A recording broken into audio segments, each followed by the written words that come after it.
आज आपके लिए इस सेशन में मैं आपको ट्रांसफर ऑफ प्रॉपर्टीज एक्ट की शुरुआत हम कह सकते हैं इस लेक्चर से। ट्रांसफर ऑफ प्रॉपर्टी एक्ट अगर आप मुझसे कर चुके हैं शुरू, तो भी लेक्चर आपके लिए बहुत इंपॉर्टेंट है। अदरवाइज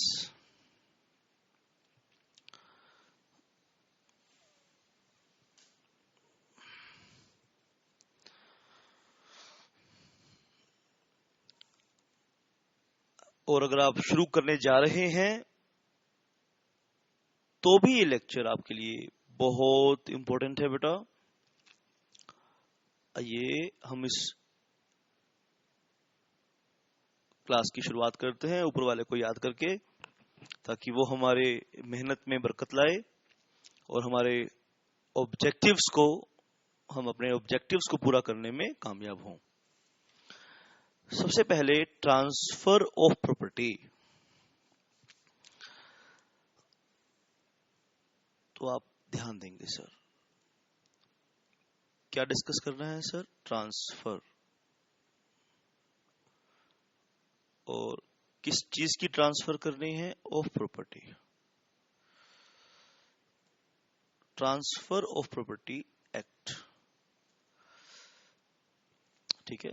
1882 की हमें इधर पढ़ाई करनी है। प्रॉपर्टी का मतलब आज के सेशन में हम डिस्कस करेंगे, ट्रांसफर का मतलब डिस्कस करेंगे और प्रॉपर्टी का मतलब डिस्कस करेंगे। लेकिन पहले हम प्रॉपर्टी वर्ड को समझते हैं, ठीक है।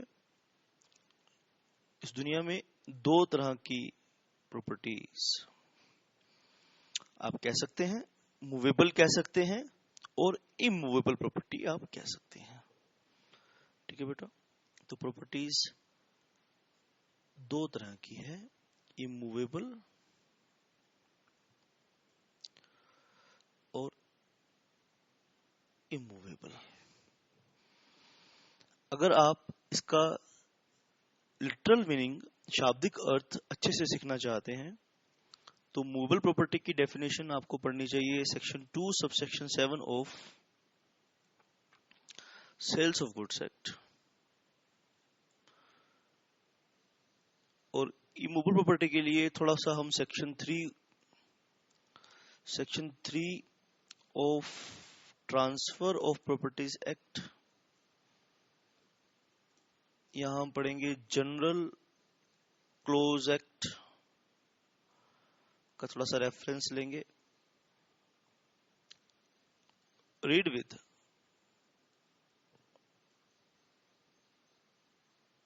Section 2 subsection 7 of sales of goods act.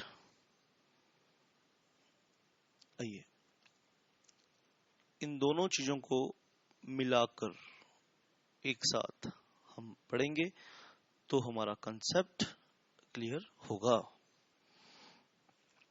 शाबाश बेटा। तो शुरुआत करते हैं बेटा, शुरुआत करते हैं। आइए सबसे पहले हम पढ़ेंगे सेक्शन, देखो हमें ट्रांसफर ऑफ प्रॉपर्टीज एक्ट पढ़ना है, इसीलिए सबसे पहले तो जरूरी है कि हम प्रॉपर्टी का मतलब ही तो समझ लें कि प्रॉपर्टी कहते किसको हैं। अगर हमें यही पता नहीं होगा कि प्रॉपर्टी कहते किसको हैं, फिर हम ट्रांसफर ऑफ प्रॉपर्टी एक्ट को क्या सीखेंगे। That's why it is very very necessary, it is very desired that you must know, you must fully understand, you must fully observe the meaning of property. Section 2 subsection 7 of Sales of Goods Act क्या define करता है sir property को? शाबाश बेटा। Section 2 subsection 7 of sales of goods act property को कैसे define करता है? क्या चीज डिफाइन करता है? मूवेबल प्रॉपर्टी डिफाइन करता है।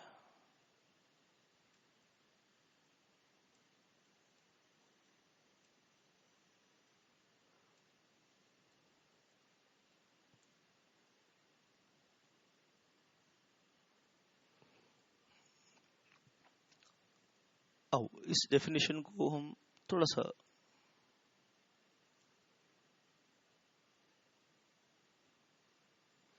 मूव एबल, जिसको आप मूव कर सकें, चल, इसको हिंदी में हम क्या बोलते हैं, चल संपत्ति।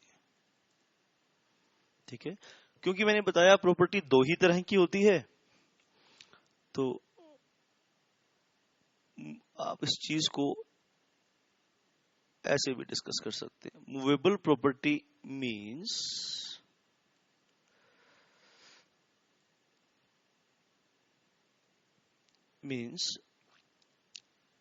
which is not immovable property।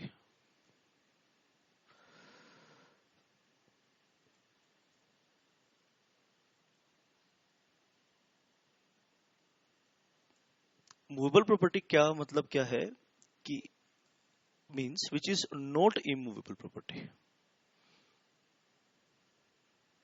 ठीक है बेटा, it includes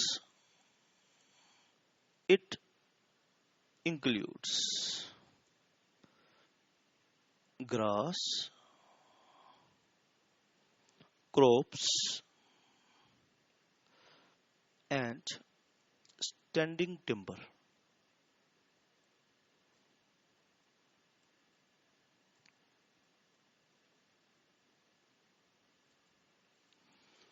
grass movable property नहीं है, क्रॉप्स भी नहीं है, स्टैंडिंग टिम्बर भी नहीं है। ये तीनों चीजों में देखने में ये आपको इमूवेबल, तीनों चीजें देखने में आपको इमूवेबल नजर आएंगी। एक घास है, एक फसल है और एक लकड़ी है। ये तीनों चीजें अटैच टू लैंड है, धरती के साथ जुड़ी हुई हैं, तो देखने में तो ये लगता है कि ये इमूवेबल है। इन तीनों के साथ क्या खास बात है,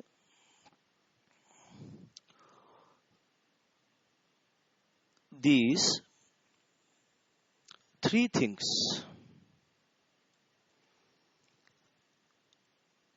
realized their value after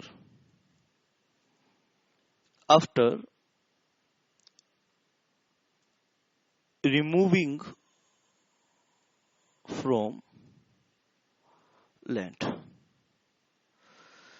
लेकिन ये तीनों चीजें अपनी वैल्यू कब रियलाइज करती हैं, जब आप इनको रिमूव कर लेते हैं। जब तक ये लैंड में जुड़ी हुई हैं, लैंड के साथ जुड़ी हुई हैं, ये मूवेबल प्रॉपर्टी नहीं है। लेकिन जब आप इनको अलग कर देते हैं, ठीक है, जब आप उसको रिमूव कर लेते हैं, डिटैच कर लेते हैं, detach is the proper word. All these three things are attached to land, but after detaching from the land you can realise their value. ठीक है बेटा, तो इसीलिए ये तीनों चीजें मूवेबल प्रॉपर्टी मानी जाती हैं। हालांकि देखने में ये इमूवेबल हैं, लेकिन मानी जाती हैं क्या, मूवेबल प्रॉपर्टी मानी जाती हैं। ये सर डिस्कस करेंगे बेटा। Includes all other things.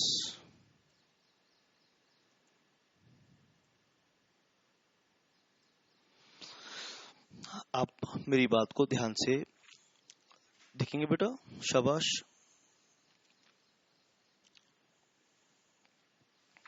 आप मेरी बात को फटाफट ध्यान से सुनेंगे बेटा। ठीक है बेटा, ऑल अदर थिंग्स, ठीक है बेटा,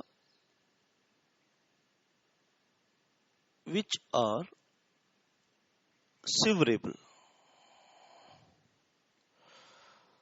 सिवरेबल, जिनको लैंड से अलग किया जा सकता है उसको क्या बोलेंगे? सिवरेबल।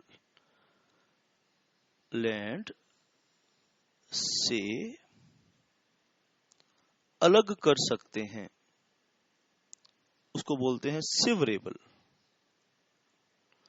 जिनको हम लैंड से अलग कर सकते हैं। All includes all other things which are severable। ठीक है,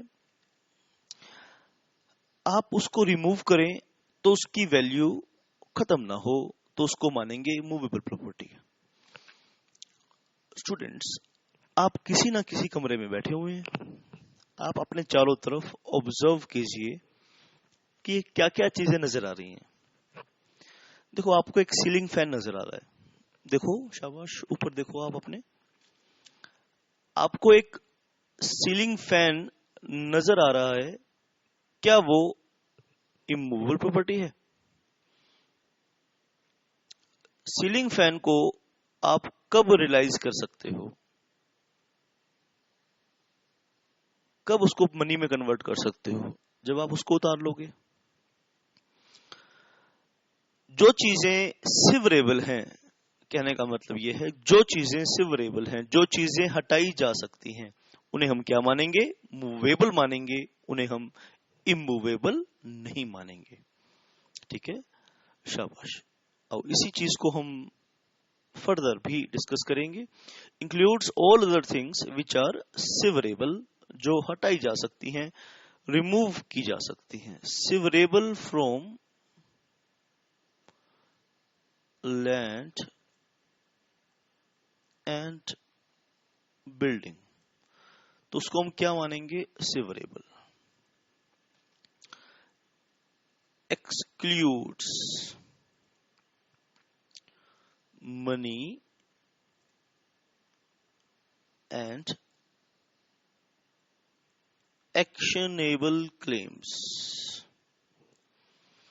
excludes money and actionable claims। शाबाश बेटा।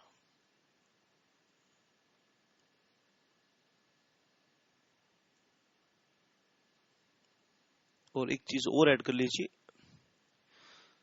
एक चीज और इसमें ऐड कर लीजिए, negotiable instruments.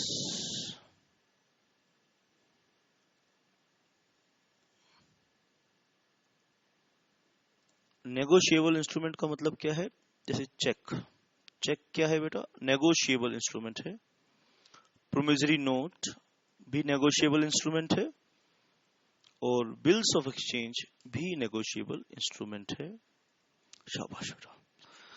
Excludes money, money movable होता है लेकिन इसको हम गुड्स नहीं मानेंगे। ठीक है, इसको हम मूवेबल प्रॉपर्टी नहीं मानेंगे। शाबाश।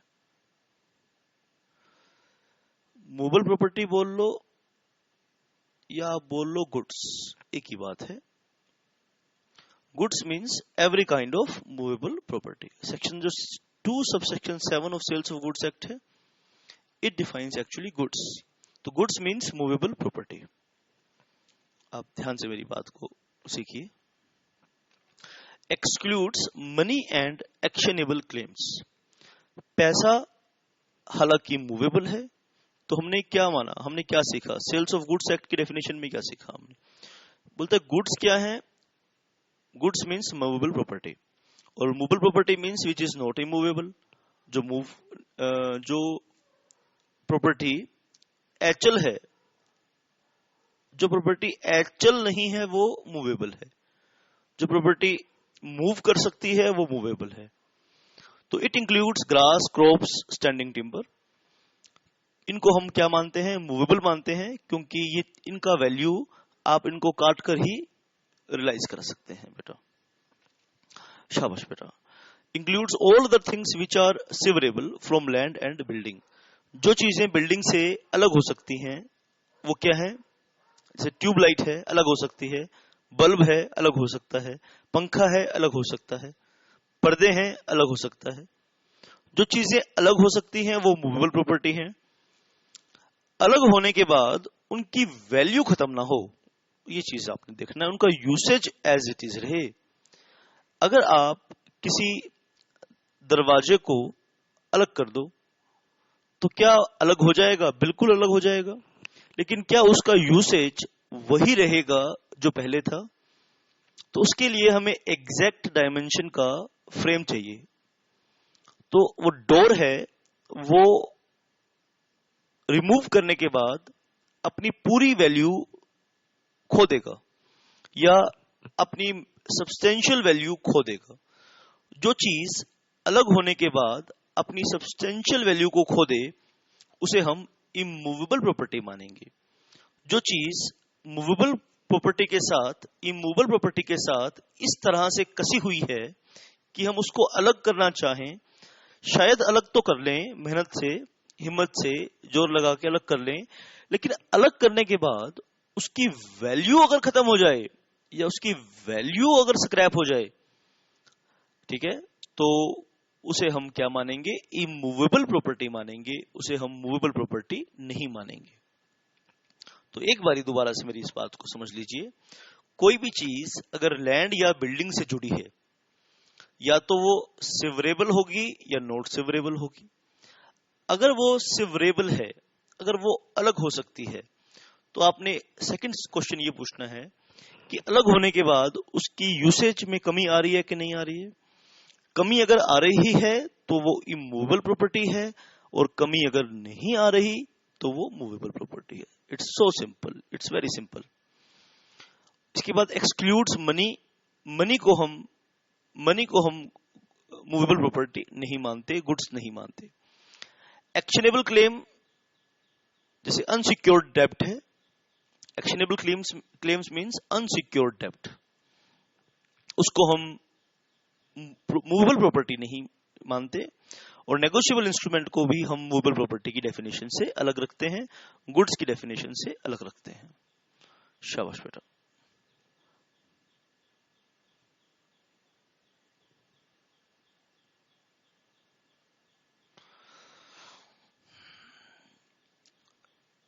और इनको अलग रखने का कारण भी एक है, क्योंकि इसके लिए, इनके ट्रांसफर के लिए हमें सेल्स ऑफ गुड्स एक्ट की जरूरत नहीं है।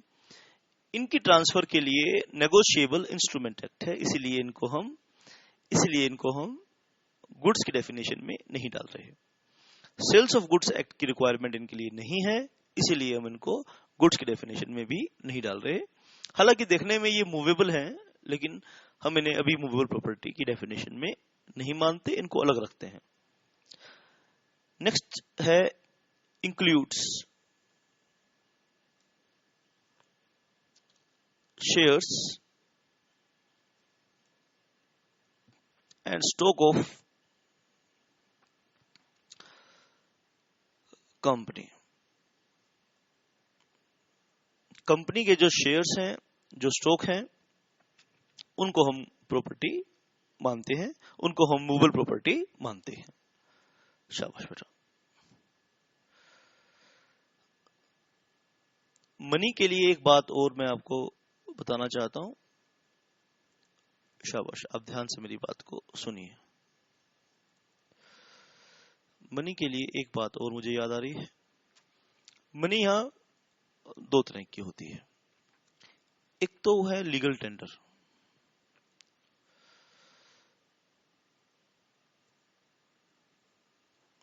और एक है ओल्ड कॉइन्स।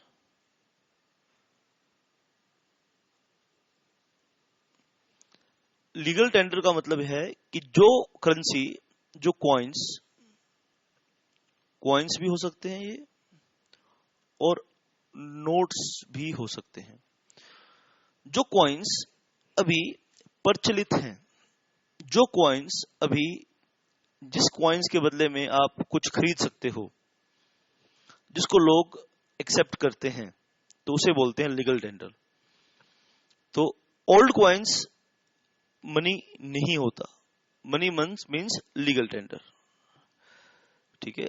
जो पुराने जमाने के सिक्के थे, जैसे 25 पैसे का सिक्का 25 पैसे, 25 पैसे, 10 पैसे, 5 पैसे, आपने ये सिक्के जरूर देखे होंगे। अगर आपकी उम्र 30 साल के आसपास है तो आपने ये सिक्के यूज भी किए होंगे, जरूर यूज किए होंगे। अगर आप 30 से 35 साल के बीच में हैं तो आपने ये सिक्के जरूर यूज किए होंगे। 5 पैसे, 10 पैसे, 15 पैसे, 5 पैसे, 10 पैसे, 25 पैसे। तो जो ओल्ड कॉइन्स हैं वो लीगल टेंडर नहीं है। दैट मीन्स ओल्ड कॉइन्स क्या है? Movable property. ओल्ड कॉइन्स को हम मान लेंगे बेटा, शाबाश। तो ओल्ड कॉइन्स क्या है? मूवेबल प्रॉपर्टी की डेफिनेशन में आ जाते हैं।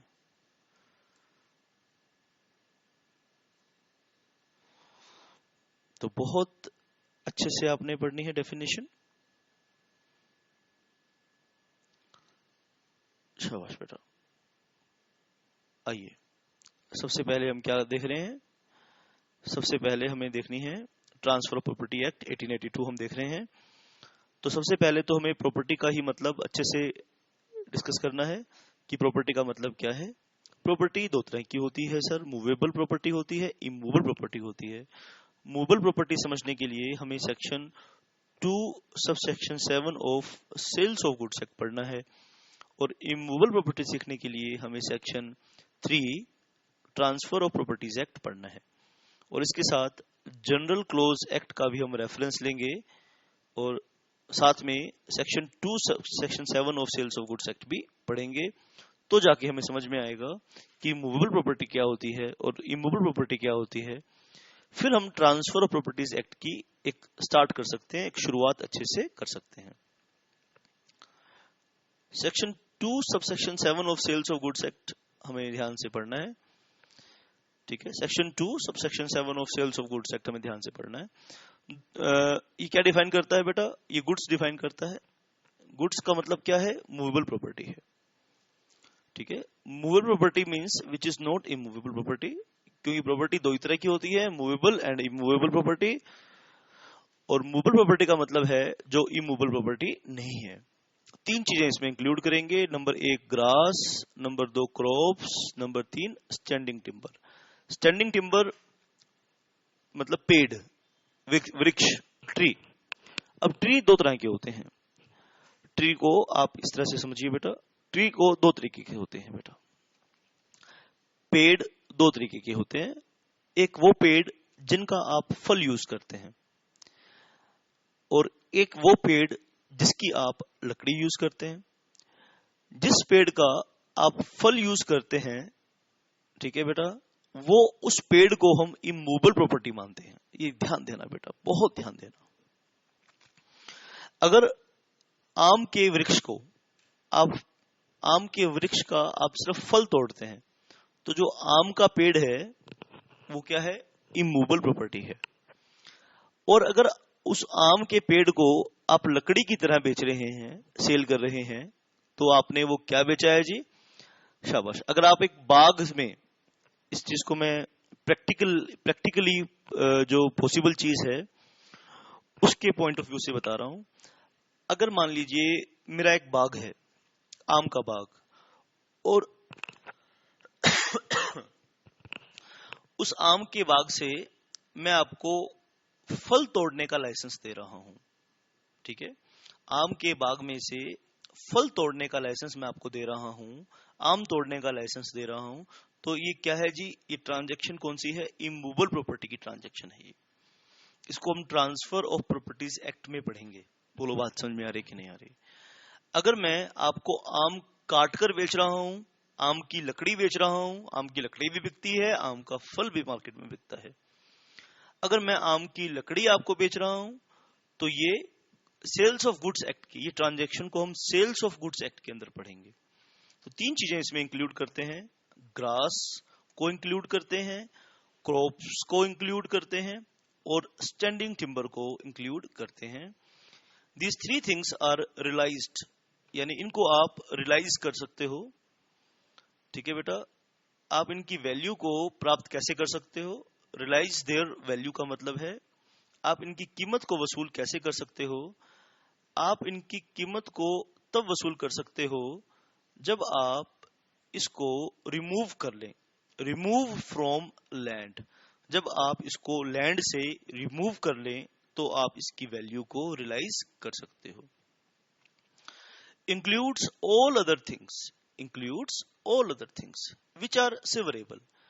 आप अपने देखो बेटा, आप अपने रूम में देखो, आप खुद देखो अपने रूम में कि कुछ चीजें ऐसी हैं जो अलग हो सकती हैं और कुछ चीजें ऐसी हैं जो अलग नहीं हो सकती।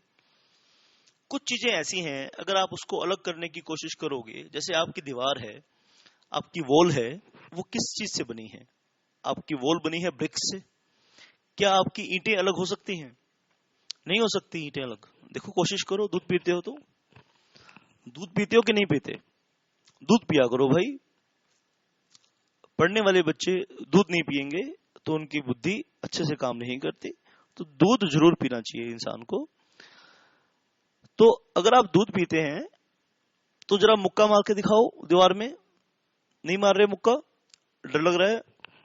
हाँ, कुछ सोच रहे हैं जी मुक्के से तो नहीं होगा, हथौड़े से हो जाएगा। चलो हथौड़ा भी दे देते हैं आपको। ईंट अलग करके दिखाओ, ठीक है? अपने घर की दीवार की ईंट तोड़ के दिखाओ, दीवार से ईंट निकाल के देखो। देखना मत, मजाक कर रहा हूं, वैसे ही सोचो। हथौड़े से अगर आप करोगे इस काम को तो हो जाएगी, ईंट अलग हो जाएगी। ईंट अलग हो जाने के बाद क्या उसकी वैल्यू पूरी मिलेगी? नहीं, ईंट के बराबर वैल्यू मिलेगी उसकी पुरानी ईंट की? कभी नहीं मिलेगी। स्क्रैप के भाव बिक जाएगी, बिक जाएगी। इंडिया में सब कुछ बिकता है, मिट्टी भी बिकती है, नमक भी बिकती है। बेचने वाला माइका लाल चाहिए। इंडिया में सब कुछ बिकता है। आपके अंदर बेचने का इच्छा होना चाहिए, बेचने का दम होना चाहिए। सब कुछ बिकता है इंडिया के अंदर। आप उस पुरानी ईंट को क्या बेच सकते हैं? जी हाँ, उस पुरानी ईंट को हम बेच सकते हैं। कीमत मिलेगी? जी हाँ मिलेगी। कितनी मिलेगी? क्या नई ईंट के बराबर मिलेगी? नहीं जी, नई ईंट के बराबर नहीं मिलेगी। तो जिस चीज की कीमत लैंड से अलग करने के बाद नई चीज की जैसे ना मिले, पुरानी चीज की जैसे वो बिके, ठीक है बेटा, स्क्रैप के भाव वो बिके, अपनी वैल्यू से बहुत कम बिके। नई ईंट अगर 15 रुपए की आती है तो 1 रुपए की बिक रही है, तो इसका मतलब आप स्क्रैप के भाव बेच रहे हो उसको। 2 रुपए की बेच रहे हो या 3 रुपए की बेच रहे हो, स्क्रैप के भाव बेच रहे हो। तो उसको हम मूवेबल प्रॉपर्टी, ठीक है बेटा, उसको हम मूवेबल प्रॉपर्टी नहीं मानेंगे। उसको हम, उस ईंट को भी, उस दीवार को भी हम क्या मान लेंगे? इमूवेबल प्रॉपर्टी मान लेंगे। इंक्लूड्स, उस दीवार, अगर आप दीवार को बेचेंगे अपनी, इसका मतलब आप इमूवेबल प्रॉपर्टी बेच रहे हैं।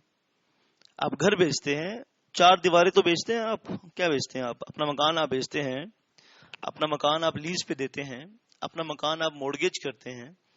तो मकान को आप बेचो, लीज पे दो, गिफ्ट में दो, मॉर्गेज करो, तो ये सब ट्रांजैक्शन आप करते हैं। तो ये सारी ट्रांजैक्शन कौन सी ट्रांजैक्शन है? इमूवेबल प्रॉपर्टी की ट्रांजैक्शन है। इसलिए इसको हम वहां पढ़ेंगे जी ट्रांसफर ऑफ प्रॉपर्टीज एक्ट में। अगर कोई चीज मूवेबल हो उसको हम जी कहां पढ़ेंगे? उसको हम पढ़ेंगे जी वहां पर, सेल्स ऑफ गुड्स एक्ट के अंदर। Includes all other things which are severable from land and building. Excludes money, money को, मनी देखने में तो मूवेबल है जी। आप पैसे में जेब में डाल के घूमते हैं कि नहीं घूमते बेटा? आप अपने डेबिट कार्ड को, क्रेडिट कार्ड को जेब में डाल के घूमते हैं कि नहीं घूमते? सर जी घूमते हैं। हम अपने कार्ड को जेब में डाल के घूमते हैं कि नहीं घूमते? घूमते हैं। तो मनी तो मूवेबल है, और मनी से गुडीज भी है, मनी एसेट भी है, तो उसको मूवेबल क्यों नहीं मानते? नहीं सर, मनी को हम मूवेबल प्रॉपर्टी नहीं मानते। सेल्स ऑफ गुड्स एक्ट के अंदर आप मनी को नहीं बेच सकते। अगर आप मनी को, मनी की ट्रांजैक्शन करना चाहते हो, ठीक है, आप मनी से मनी खरीदना चाहते हो, तो एक और कानून है, वो है फॉरेन एक्सचेंज मैनेजमेंट एक्ट 1999, ठीक है। तो लॉजिक है, हर बात का लॉजिक है। ला का मतलब क्या है? You have to catch logic, there is a logic behind every law, ठीक है, there is a logic behind every rule and regulation. तो you need to catch that logic, you need to catch that concept. तो excludes money and actionable claims. Actionable claims का मतलब क्या है? Unsecured जो डेब्ट होते हैं, ठीक है, एक्शनेबल क्लेम बोलते हैं उसको। एक्शनेबल क्लेम्स को भी हम ट्रांसफर ऑफ प्रॉपर्टीज एक्ट में पढ़ते हैं। अगर आप एक्शनेबल क्लेम ट्रांसफर करना चाहते हैं तो इसकी ट्रांजैक्शन भी हम ट्रांसफर ऑफ प्रॉपर्टीज एक्ट में पढ़ते हैं, लेकिन मनी की ट्रांजैक्शन हम नहीं पढ़ते। ठीक है, मनी की ट्रांजैक्शन हम नहीं पढ़ेंगे। Excludes money and actionable claim. Actionable claim तो हम ट्रांसफर प्रॉपर्टीज एक्ट में पढ़ते हैं, लेकिन मनी की हम ट्रांजैक्शन ट्रांसफर प्रॉपर्टीज एक्ट में नहीं पढ़ते। और क्या चीजें एक्सक्लूड करते हैं? नेगोशिएबल इंस्ट्रूमेंट एक्ट के अंदर जो cheque, bills of exchange and promissory note as negotiable instruments दिए हैं, इन्हें भी हम एक्सक्लूड करते हैं मूवेबल प्रॉपर्टी की डेफिनेशन से। तो क्या हम इसको ट्रांसफर ऑफ प्रॉपर्टीज एक्ट में पढ़ेंगे? अगर आप किसी को चेक देना चाहते हो, किसी को प्रोमिसरी नोट देना चाहते हो, या बिल्स ऑफ एक्सचेंज देना चाहते हो, या किसी ने आपको ये चेक दिया है, आप उसको ट्रांसफर करना चाहते हो, ठीक है, एक्स ने आपको एक चेक दिया और उस चेक के जरिए आप मेरी फीस पे करना चाहते हो, क्या कर सकते हो? हाँ जी, कर सकते हो। तो क्या उस ट्रांजैक्शन को हम ट्रांसफर ऑफ प्रॉपर्टी एक्ट में पढ़ेंगे? नहीं जी, ट्रांसफर ऑफ प्रॉपर्टी एक्ट में नहीं पढ़ेंगे जी। कहां पढ़ेंगे? हम उस ट्रांजैक्शन को नेगोशिएबल इंस्ट्रूमेंट एक्ट में पढ़ेंगे, ठीक है। शेयर्स और स्टॉक जो होते हैं, शेयर्स और जो स्टॉक होते हैं वो गुड्स की डेफिनेशन में आते हैं। शाबाश बेटा। मनी को, ठीक है बेटा, शेयर्स और स्टॉक्स गुड्स की डेफिनेशन में आते हैं। गुड्स की डेफिनेशन में तो आते हैं, लेकिन एक चीज और ध्यान रखना, ये ट्रांसफर कंपनीज एक्ट के अकॉर्डिंग किए जाते हैं। इनकी ट्रांसफर हम सेल्स ऑफ गुड्स एक्ट में नहीं पढ़ते। जब सेल्स ऑफ गुड्स एक्ट में आप, ठीक है, जनरल प्रिंसिपल्स जो दिए हैं सेल्स ऑफ गुड्स एक्ट के, वो तो अप्लाई हो जाते हैं, ठीक है, वो तो अप्लाई हो जाएंगे, लेकिन इसका जो स्पेसिफिक लॉ है वो है कंपनीज एक्ट 2013। तो कंपनीज एक्ट 2013 के अकॉर्डिंग ही ट्रांसफर होते हैं। अगर वो लिस्टेड है, अगर वो लिस्टेड कंपनी के शेयर्स हैं तो सेबी एक्ट अप्लाई हो जाता है बेटा, आप ध्यान देना इस बात को। अगर वो शेयर्स लिस्टेड हैं तो securities and exchange board of India act apply हो जाता है। अनलिस्टेड है तो कंपनीज एक्ट 2013 अप्लाई हो जाता है। और मनी के बारे में एक बात और मैं आपको बताना चाहता हूं।